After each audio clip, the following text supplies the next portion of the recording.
بابا قوم قائد اعظم محمد علی جناح۔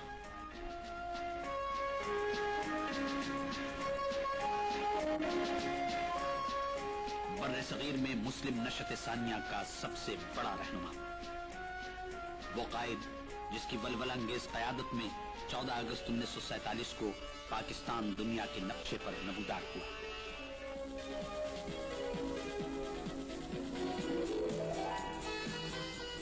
بیسویں صدی کے سیاسی افق پر نمودار ہونے والا یہ مدبر اور عظیم قائد 25 دسمبر 1876 کو کراچی میں پیدا ہوا۔ کراچی کے ایک محلے کھارا در میں واقع وزیر مینشن جائے پیدائش ہے۔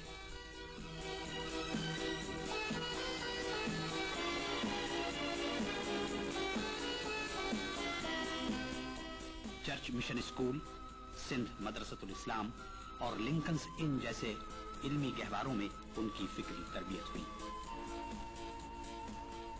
دانش و آگہی کی فروزاں راہوں اور سیاست کے پیچ و خم سے گزرتا ہوا بر صغیر کے مسلمانوں کا یہ قافلہ سالار اپنی قائدانہ صلاحیتوں، بصیرت، حکمت و دانائی اور نظم و یقین کے ساتھ انہیں اس منزل پر لے آیا جہاں غلامی کے دھندل کے چھٹ رہے تھے اور آزادی کی صبح درخشاں طلوع ہونے والی تھی۔ 1940 کی قرارداد پاکستان بر صغیر کے مسلمانوں کی اس جد و جہد کا نقطہ عروج تھی جس کی قیادت قائد اعظم نے تقریباً 3 اشروں سے اس طرح کی تھی کہ ولولے جواں تر اور عزم راسخ تر ہو گیا تھا۔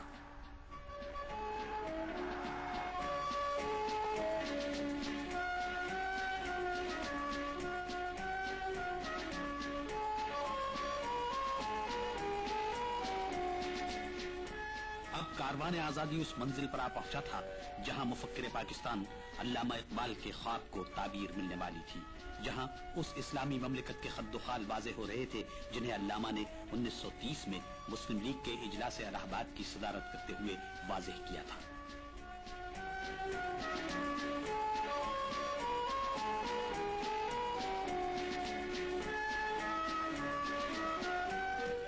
اور پھر اگلے 7 برسوں میں حصول پاکستان کی جد و جہد روز بروز زور پکڑتی گئی۔ قائد اعظم نے پورے بر صغیر کے دورے کیے اور کروڑوں مسلمانوں کے دلوں میں حصول پاکستان کے لیے بے پناہ جوش و ولولہ پیدا کر دیا۔ ہر جگہ لوگوں نے قائد اعظم کی ولولہ انگیز قیادت میں پاکستان کے حصول کے لیے بڑی سے بڑی قربانی دینے کا عہد کیا۔ منزل ہر چند بہت نزدیک تھی مگر راستہ کٹھن۔ 1942 میں برطانوی حکومت نے اسٹیفرڈ کرپس کو بھیجا۔ کانگریس حکومت خود اختیاری اور قائد اعظم مطالبہ پاکستان کی منظوری چاہتے تھے۔ بات چیت ناکام ہو گئی۔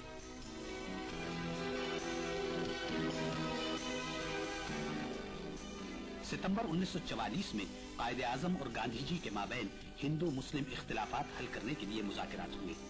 16 دن تک جاری رہنے والی یہ بات چیت کسی نتیجے پر پہنچے بغیر ختم ہو گئی۔ شملہ میں وائسرائے لارڈ ڈیول نے بر صغیر کے سیاسی رہنماؤں کی کانفرنس بلائی اور مرکز میں عارضی حکومت بنانے کی تجویز پیش کی، مگر وزارت میں مسلم نشستوں پر سمجھوتا نہ ہو سکا۔ قائد اعظم کا کہنا تھا کہ مسلم لیگ مسلمانوں کی واحد نمائندہ جماعت ہے اور سارے مسلم وزیر اسی کے ہونے چاہیے۔ اپنے دعوے کے ثبوت میں انہوں نے عام انتخابات کا مطالبہ کیا۔ وائسرائے نے عام انتخابات کا اعلان کیا۔ 1946 میں پورے بر صغیر میں عام انتخابات منعقد ہوئے۔ کانگریس نے متحدہ ہندوستان اور مسلم لیگ نے پاکستان کے موقف پر انتخابات میں حصہ لیا۔ مرکزی اسمبلی میں ساری مسلم نشستیں مسلم لیگ نے جیت لی۔ 1946 کے عام انتخابات نے ثابت کر دیا کہ پاکستان بر صغیر کے مسلمانوں کا حتمی مطالبہ اور قائد اعظم محمد علی جناح ان کے عظیم ترین رہنما ہیں۔ کیبنٹ مشن کے بر صغیر کے سیاسی رہنماؤں سے مذاکرات کے نتیجے میں فوری طور پر عارضی حکومت کے قیام کے منصوبے میں پاکستان کی بنیادیں موجود تھی۔ مسلم لیگ نے شروع میں اسے منظور کر لیا، مگر کانگریس عارضی حکومت میں لیگ کے ساتھ مساوی نمائندگی پر تیار نہیں ہوئی اور اس نے یہ منصوبہ مسترد کر دیا۔ 7 سال کی مختصر مدت میں قائد اعظم کی سیاسی بصیرت، ان کے آہنی عزم و ارادے اور ان کی مدبرانہ اور ولولہ انگیز قیادت میں اٹھنے والے ہر قدم پر منزل نزدیک تر آتی گئی۔ مارچ 1947 میں لارڈ ماؤنٹ بیٹن وائسرائے ہو کر آئے اور بالآخر برطانوی حکومت نے بر صغیر کے مستقبل کے لیے وہی حل پیش کیا جس پر قائد اعظم اتنے عرصے سے زور دیتے چلے آ رہے تھے، یعنی بر صغیر کی تقسیم۔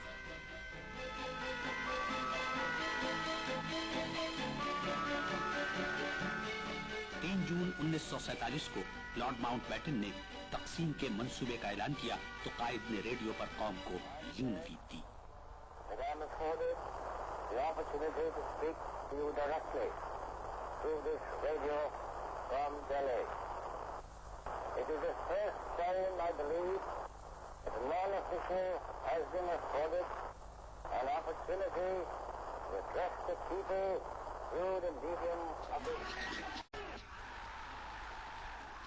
قائد اعظم محمد علی جناح نے ایک طویل سیاسی اور قانونی جدوجہد کے بعد بر صغیر میں مسلمانوں کی قائم ہونے والی مملکت پاکستان کی سرزمین پر 7 اگست 1947 کو قدم رکھا۔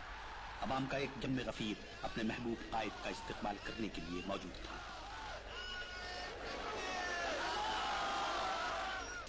بابا قوم قائد اعظم محمد علی جناح انتقال اقتدار کی تقریب میں شرکت کے لیے تشریف لائے۔ بر صغیر کے آخری وائسرائے لارڈ ماؤنٹ بیٹن نے برطانوی حکومت کی جانب سے مملکت پاکستان کا اقتدار قائد اعظم محمد علی جناح کو سونپا۔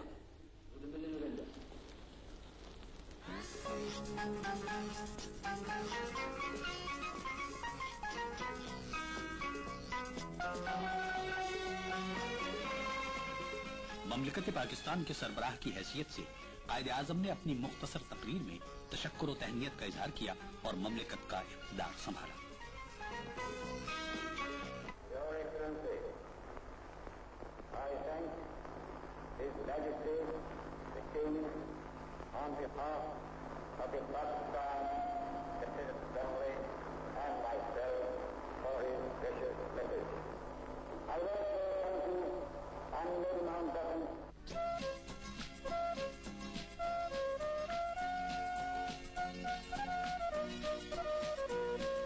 انتقال اقتدار کی تقریب کے بعد قائد اعظم محمد علی جناح اسمبلی کے باہر تشریف لائے تو عوام کا ایک ہجوم اپنے اس عظیم رہنما کے دیدار کا منتظر تھا جس نے بر صغیر کے مسلمانوں کو ان کی منزل سے ہمکنار کیا تھا۔ 14 اگست 1947 کو انتقال اقتدار کی یہ تقریب پاکستان کی آزادی کا اعلان تھی۔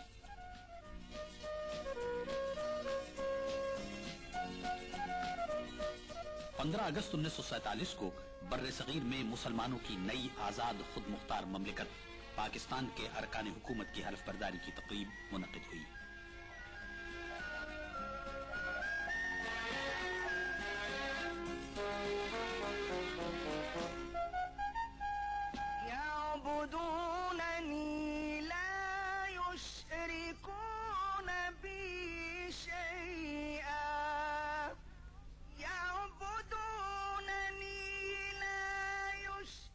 وحی ربانی کی تلاوت کے بعد بابا قوم قائد اعظم محمد علی جناح نے مملکت پاکستان کے گورنر جنرل کے عہدے کا حلف اٹھایا۔